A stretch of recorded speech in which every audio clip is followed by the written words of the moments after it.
Ya, hari kedua di minggu terakhir dan sekaligus menjelang akhir bulan, dan sepertinya kita belum beranjak menjauh dari geopolitik 100% karena posisinya memang agak membingungkan ya. Saya sebut ini adalah fluktuatif, dinamikanya masih bisa naik, bisa juga turun kaitannya dengan gejolak geopolitik tersebut. Nah, tapi ada beberapa hal yang juga mungkin harus kita pertimbangkan ulang. Ini kaitannya dengan sentimen market saat ini juga bukan hanya tertuju pada geopolitik, tapi juga Federal Reserve yang kemungkinan baru akan mulai pertemuan hari pertamanya hari ini, dan besok atau kurang lebih Kamis dini hari baru akan diumumkan kebijakan apa yang akan diputuskan. So, kira-kira apa yang akan bisa mempengaruhi pergerakan market? Ini dia ulasannya. Oke, pergerakan market yang pertama datang dari masalah Amerika versus Iran kembali, dan sebetulnya ini sudah bukan rahasia umum lagi bahwa Amerika sudah mengerahkan pesawat atau armada militernya yang diangkut oleh USS Abraham Lincoln yang disebut-sebut oleh Trump sebagai armada besar.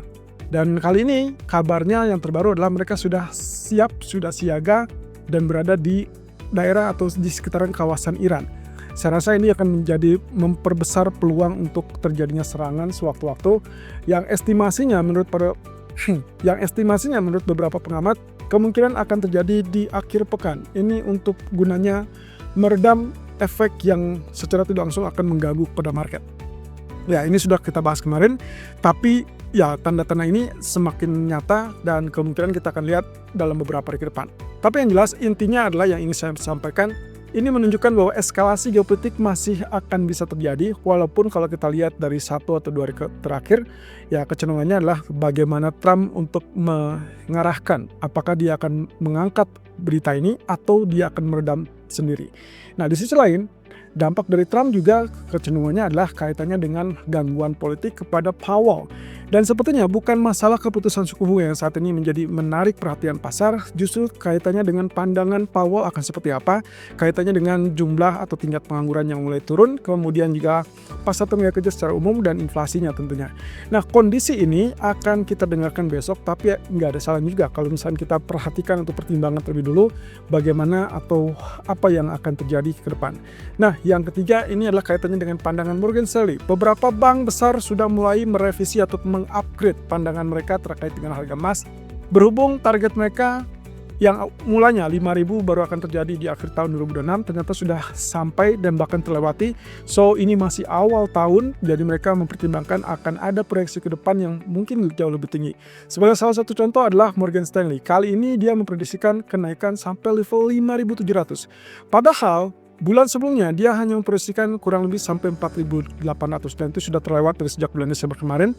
Dan proyeksi mereka kali ini didasarkan kepada aspek geopolitik yang utamanya adalah meningkatnya permintaan safe haven. Tapi juga ada faktor lain. Dan ini ya, kalau kita perhatikan dari dampak yang pertama, tentunya situasinya yang masih berubah-ubah sehingga kemungkinan Trump masih bisa menyetir market tergantung apa yang dia inginkan. Persis dengan apa yang kemarin kita bahas ya di live streaming, bahwa kalau misalkan dia melihat ada situasi yang tidak menguntungkan di sisi saham ataupun pasar ekuitas Amerika, maka dia akan meredam ketegangan itu dengan mengatakan bahwa ada jalur diplomasi atau ada terbuka untuk jalur diplomasi. Dan tadi malam dia mengatakan di Axios, lebih tepatnya kurang lebih mengatakan terkait dengan sinyal bahwa Iran menginginkan jalur diplomasi. Padahal kita tidak tahu, Iran tidak mengatakan hal tersebut, dan ini masih menjadi tanda tanya besar. Siapa yang menghubungi Trump dan juga meminta untuk berdiskusi ataupun berdiplomasi. Tapi yang jelas dengan kondisi yang semua opsi terbuka, termasuk yang disampaikan oleh Gedung Putih bahwa salah satunya selain diplomasi, itu juga mempertimbangkan posisi militer. So, dalam hal ini, lagi-lagi saya ingatkan bahwa suatu waktu ini bisa berubah dan sangat drastis. Kalau misalkan ternyata sudah lihat Abraham Lincoln, armada paling besar yang diklaim oleh Trump lebih besar daripada armada yang dikirimkan ke Venezuela, maka kecenderungannya kalau sudah siaga di perairan Iran, saya agak curiga ini akan tinggal menunggu waktu. So, apakah mereka sedang mengintai, lalu kemudian memastikan target untuk tepat sasaran atau tidak? Kemudian juga mayoritas pengamat memperkirakan ini bisa terjadi dalam waktu dekat. So, kita tinggal tunggu sampai ke akhir pekan. Jadi standby terus, karena di sisi lain Iran masih terus juga merespon dengan perang kata-kata. Saya tidak tahu apakah ini akan berakhir dengan perang senjata atau hanya dengan perang kata-kata. Nah, di sisi lain, kita bicara tentang Powell dan juga Federal Reserve terlebih dulu. Ini adalah pertemuan pertama FOMC di Januari atau di tahun 2026, dan kita baru akan mendengarkan pendapat ataupun keputusannya itu besok malam. So, yang perlu kita ketahui di sini adalah bahwa 98% dipastikan market melihat Fed tidak akan merubah suku bunga. So, itu akan tetap stabil, dipertahankan tetap 3,75%. Kemudian pasar akan lebih fokus dengan pernyataan Powell daripada tindakan atau kebijakan Fed. Jadi seperti yang saya sudah ingatkan jauh-jauh hari bahwa kita tidak lagi melihat suku bunga karena 98% dipastikan tidak berubah. So, market tidak akan bergerak banyak di situ.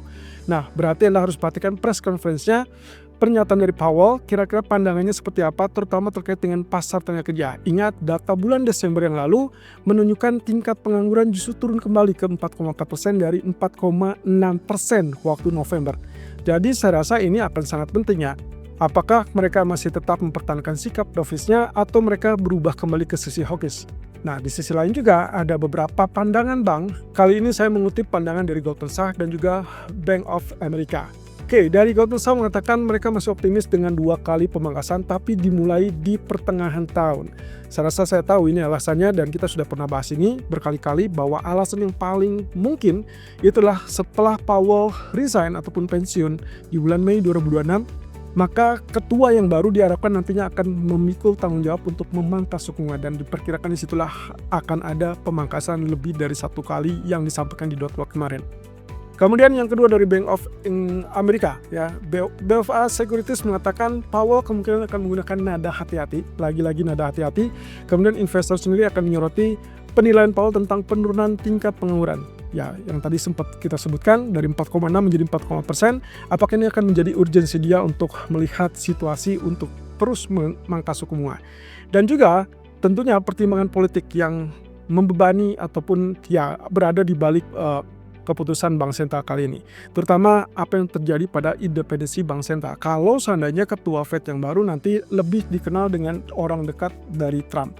Kemudian yang tentunya kaitannya dengan yang terjadi ataupun yang dipandang perlu bagi para bankir ini adalah bahwa kebijakan tersebut kemungkinan akan tetap menunggu bukti-bukti lebih otentik kaitannya dengan data ekonomi. So, data dependence itu yang paling penting. Saya rasa ini juga yang menyebabkan kenapa beberapa bank memprioritaskan kemungkinan pemangkasan ada di bulan April atau beberapa lainnya justru memperkirakan di bulan Juni. Atau seperti Goldman Sachs mengatakan di paruh kedua 2026. Yang jelas dari sini kita bisa memperkirakan pandangan mereka terkait dengan pergerakan harga emas. Morgan Stanley akhirnya merevisi atau mengupdate proyeksi mereka untuk emas kali ini sampai ke level 5.700. Level yang paling tinggi sebetulnya ada di Scott Bank ya, atau SocGen. SocGen mengatakan mereka memperkirakan kurang lebih di level 6.000. Bahkan ada beberapa bank lain yang memperkirakan 6.600. Dan juga tentunya masih ada yang memperkirakan 5.400 seperti Goldman Sachs kemarin. Dan kami pribadi melihat situasinya kemungkinan 5.200. Tapi kita akan lihat ya, mana yang bisa tercapai lebih dulu atau mungkin kalau perlu kita upgrade lebih lanjut. Tentunya tergantung dari situasi yang terjadi di lapangan. Nah, seperti Morgan Stanley mengatakan bahwa mereka memperkirakan 5.700 itu terjadi di paruh kedua 2026. Seperti yang tadi saya sempat sampaikan, kita sudah mengulas ini bahwa kalaupun misalkan apa yang membuat dia mendasari seperti itu, salah satunya adalah terkait dengan sikap kebijakan dari Fed, dan berarti kalau misalkan Powell pensiun di Mei, maka pengganti berikutnya itu akan bersidang atau memimpin pertemuan FOMC di bulan Juni. Nah, Juni-Juli itu berarti pertengahan tahun yang sangat krusial dan sangat mungkin untuk terjadi pemangkasan di area tersebut. Nah, Morgan Stanley mengatakan ada risiko geopolitik, kemudian juga kombinasi dengan pembelian bank sentral yang masih terus berkelanjutan, lalu kemudian aliran modal investor yang kembali meningkat. Satu sisi, ini juga kaitannya dengan daya tarik emas sebagai safe haven tradisional yang masih cukup kuat.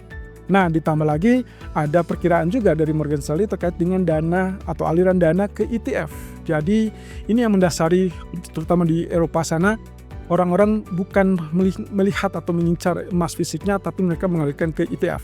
Kemudian juga terkait dengan pemangkas suku bunga di 2026. Alasan utama yang menjadi dasar tambahan dan terakhir adalah bahwa mereka cukup meyakini Kenaikan emas ini bukan dikarenakan oleh pom-pom ataupun ya disebut dengan spekulatif ataupun alasan-alasan lainnya, melainkan kepada faktor fundamental. Geopolitik mungkin hanya salah satunya, tapi yang jelas ada hal yang mungkin dirasa tidak beres terkait dengan ekonomi ataupun ketidakpastian kebijakan pemerintah.